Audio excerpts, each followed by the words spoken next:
ছাগলকে খড় কিভাবে খাওয়াবেন, আজকে আমরা সেই বিষয়টা নিয়ে কথা বলবো এবং প্র্যাকটিক্যালি দেখব। তো বন্ধুরা, আমি কিন্তু প্রথমে খড়টাকে ভালো করে ভিজিয়ে নিয়েছি এবং ভেজানোর পর এটাকে আমি ধুয়ে নিয়েছি একদম ফ্রেশ করে। দেখুন, আপনাদেরকে কিন্তু খড়টাকে মোটামুটি প্রায় 2 ঘন্টার মতো ভিজিয়ে রাখুন, তারপর কিন্তু সেটা খাবারের জন্য রেডি করুন। তো আমি খাবারে মেশাবো আটা, এবং সাথে রয়েছে আমার চকর রয়েছে, গমের ভুসি রয়েছে। তো বন্ধুরা, টোটালি দেখুন ভিডিওটা, এবং আপনারা কিন্তু অবশ্যই নুন দিতে ভুলবেন না। দেখুন আমি কিভাবে খাবারটা তৈরি করছি। তো আমি খড়টার উপরে কিন্তু আটা দিয়ে দিয়েছি, নুন দিয়ে দিয়েছি।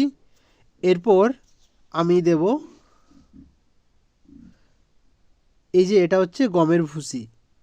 তো এটা কিন্তু ছাগল খেতে খুবই পছন্দ করে, আমি এটাও দিয়ে দিয়েছি।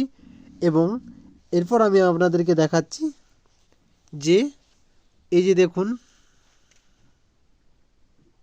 এটা হচ্ছে চকর। এটা কিন্তু ছাগল খেতে খুবই পছন্দ করে এবং এর পুষ্টিগুণ অনেক বেশি। এতে কিন্তু অনেক পুষ্টি থাকে এবং এতে নানা ধরনের খাবারের মিশ্রণ থাকে, যার জন্য ছাগল এটা খেলে ছাগলের শরীর অনেক ভালো থাকে। তো আমি এগুলো সব মিক্স করে দিয়েছি এবং এগুলোকে ভালো করে মিক্স করার পর কিন্তু আমি তাদেরকে খেতে দেবো। তো ভিডিওটা আগে দেখুন।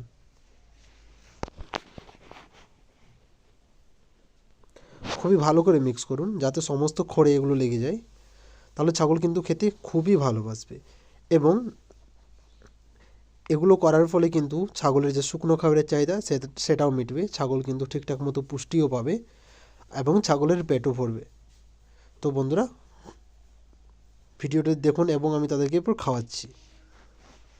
তো এরকমভাবে খাবারটা রেডি হয়ে গেছে, দেখুন কত সুন্দর লাগছে দেখতে, দেখতেও কিন্তু অনেক টেস্টি। ছাগল কিন্তু দেখলেই এটা খেতে চাইবে।